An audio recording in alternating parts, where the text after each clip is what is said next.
Bonjour et bienvenue sur Famille épanouie. Alors aujourd'hui je vais me préparer un petit thé et je vais te parler d'un sujet très spécial qui me tient à cœur et qui pose aussi beaucoup de questions pour nombreuses d'entre vous. Haha, qu'est-ce que c'est?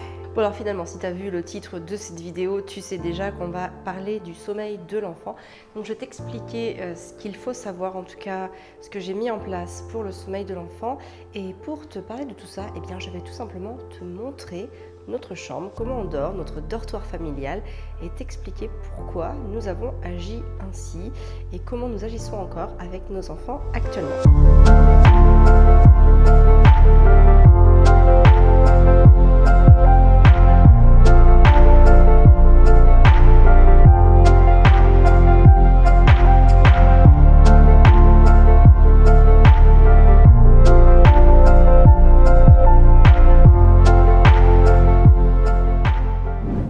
Alors avant de te faire visiter notre chambre, je vais t'expliquer un petit peu le déroulement de ce qui s'est passé depuis la naissance de notre premier enfant et surtout pour que tu puisses comprendre comment on en est arrivé à cette chambre que j'aime nommer en fait le dortoir, même si entre nous je l'appelle toujours la chambre, mais finalement elle ressemble plus à un dortoir familial.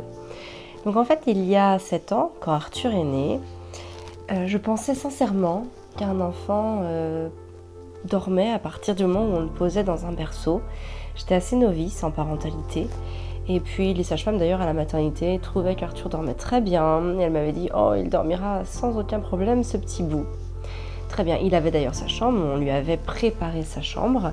Je lui avais peint un lit à barreaux, je lui avais acheté différents éléments de déco avec une armoire, une table à langer, enfin, voilà le truc...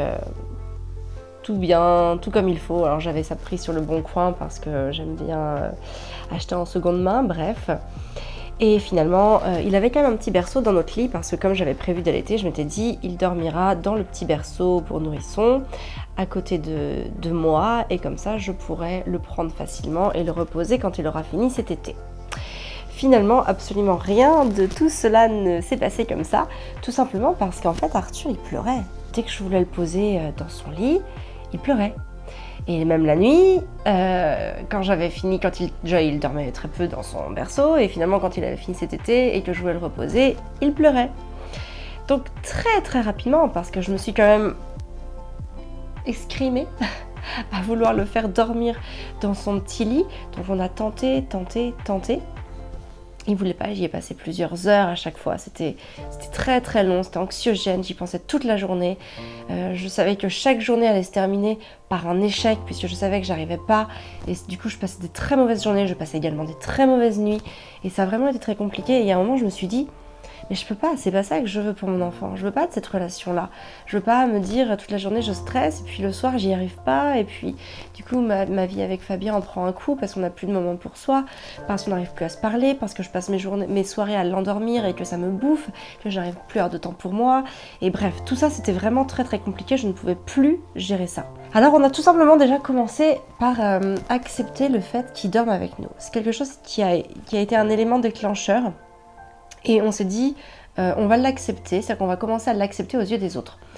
Et parce que pendant longtemps, en fait, il dormait avec nous, et on ne le disait pas à nos proches qui venaient chez nous, ou chez qui on allait, ou autre. En fait, ils pensaient toujours qu'il dormait dans son petit lit, juste à côté d'une autre.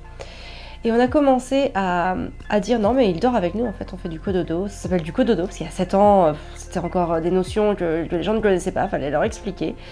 Donc on leur disait, on fait du cododo, il dort dans notre lit, alors évidemment vous n'avez pas peur de l'écraser, vous n'avez pas peur qu'il meure, etc., etc. Une fois qu'on avait rassuré les gens sur ce point-là, ils étaient ok, et finalement ils n'étaient pas toujours très d'accord, mais au moins nous en fait, on était alignés avec ce que l'on faisait. Et du coup, toute cette phase-là d'alignement m'a permis vraiment de chercher des solutions. Donc j'ai commencé à beaucoup m'informer sur le sommeil, sur les rythmes de sommeil, et j'ai commencé à trouver, en faisant le rapprochement entre plein de méthodes, j'ai commencé à trouver ma propre façon de faire. Celle qui allait pouvoir me permettre d'endormir mes enfants, en tout cas mon enfant à l'époque, avec la même régularité, sans me bouffer mes journées et sans me prendre trop de temps le soir. J'allais vraiment pouvoir créer quelque chose qui respecte les besoins de chacun.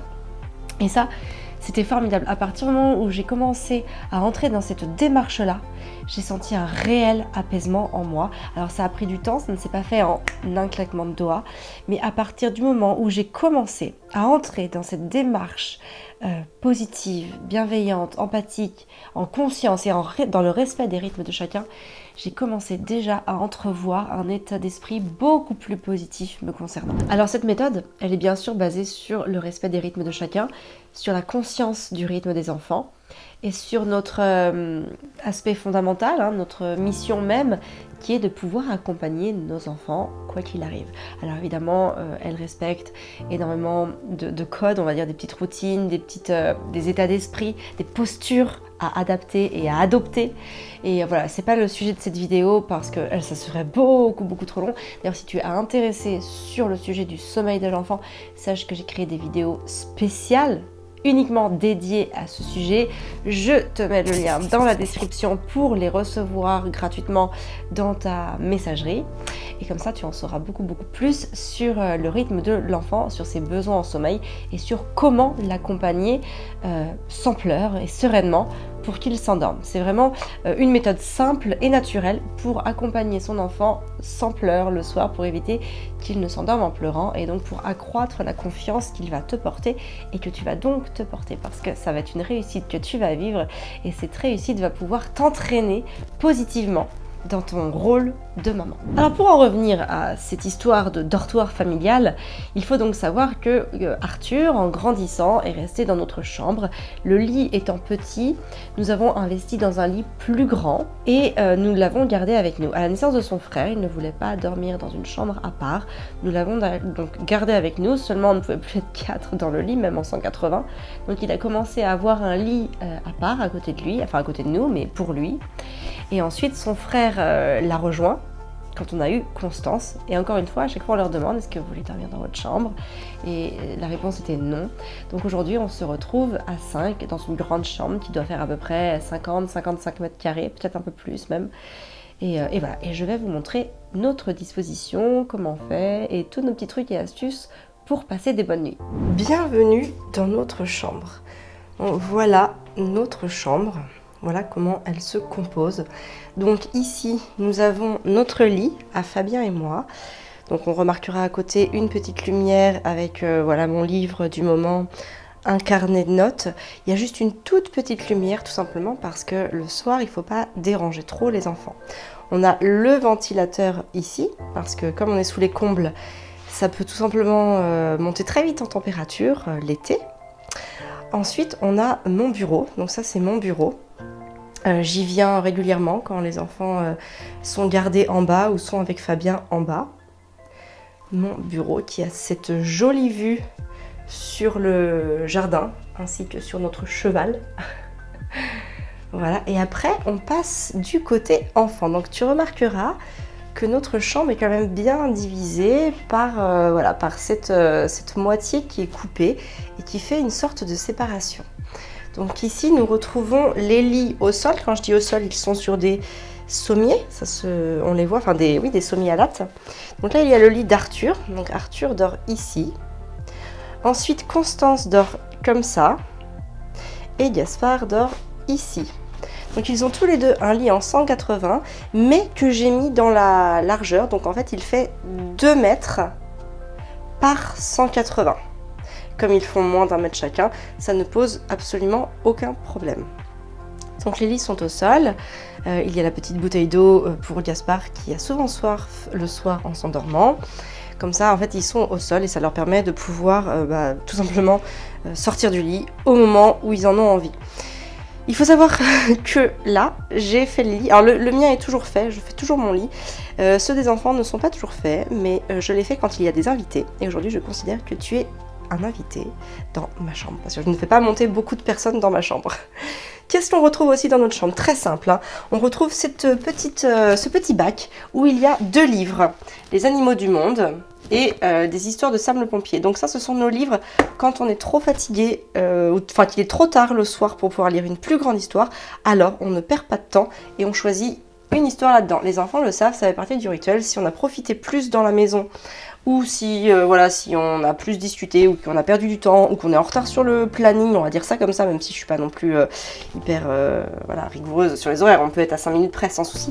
Mais voilà, si on monte à un quart d'heure trop tard et que du coup on n'a pas le temps de lire une grande histoire, les enfants savent, on ne perd pas d'énergie, hop, c'est le petit bac de secours qui est de mise, donc ils le savent, on ne négocie pas, ils savent que ça se passe comme ça.